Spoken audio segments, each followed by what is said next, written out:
Mr. P's ceramics class. Today I'm going to demonstrate how to use the coil extruder.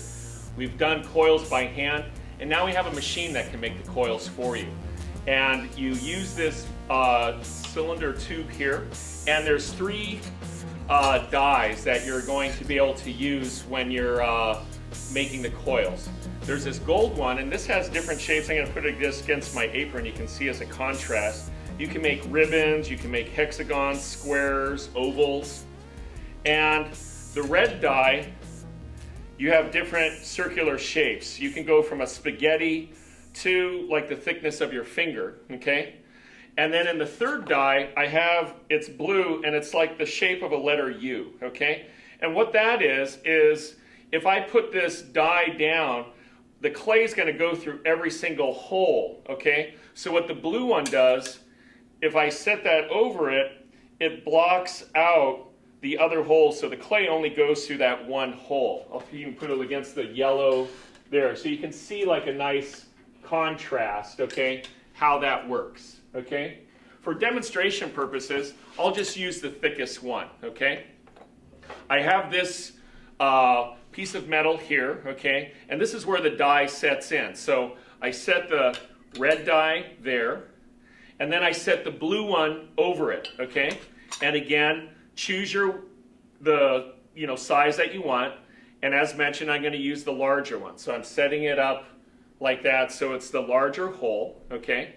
And this then hooks up. There's two little pins here, and has two little hooks on this, so it just latches on there, okay? And it stays pretty steady, okay?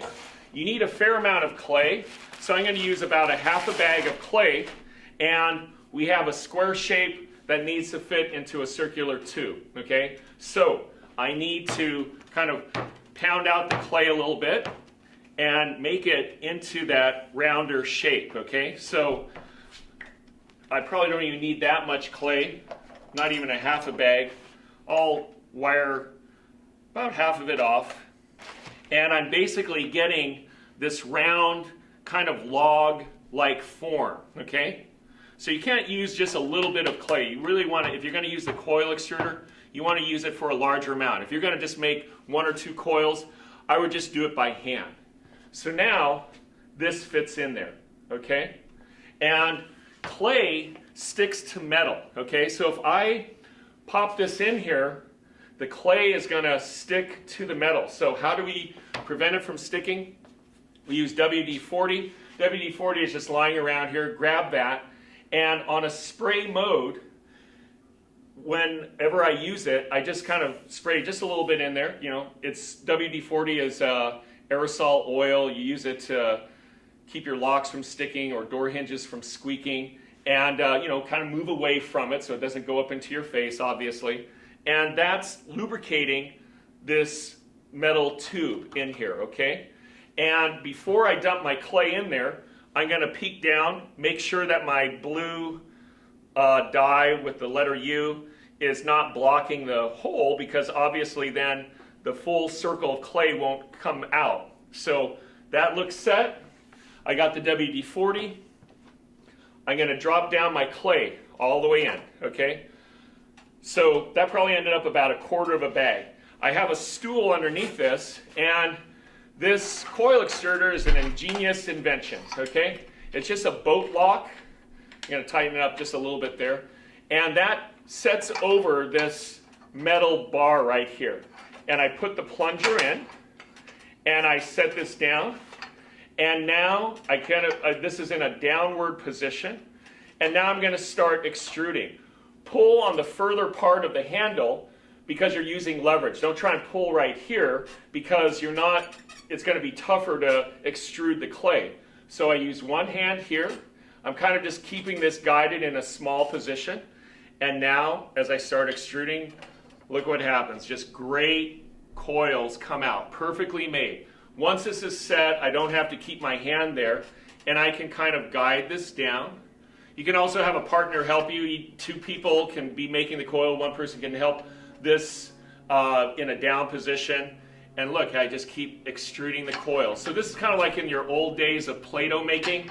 It just really makes coil construction, quick, easy. Makes it easier than obviously by making it by hand. I can always change out my dies if I want a different shape. And I keep going down. And look how many coils I'm getting. I'm getting a lot of coils for that amount of clay. Eventually it comes to a stop. The bar hits there, okay?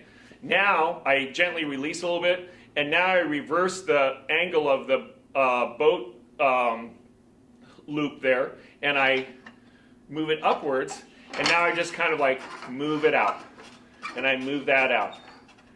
And notice how the clay, because I use the WD-40, see, it just really peels away easily, okay? There's a little bit of a film from the WD-40 on the clay, but that burns out in the firing, so don't worry about it. I can take that coil, pop that down, get the last bit, and there's always a little residue left inside, so I can push that through, and that's always reclaimed clay. And again, because I use the WD-40, notice how nothing's sticking, the clay. It's just very, very minimal. And it also cleans out of here very well too. So again, if you don't use the WD-40, you'll be picking and picking and picking away at the clay. So then I can take my coils back to my table, and again, they're perfect thickness. And as I start, using my coils and compressing and making any shape, where one, remember where one ended, one began. Again, it makes it really like uniform, okay? So again, it's a great tool to use, and really makes coil construction an enjoyable process. Thanks so much.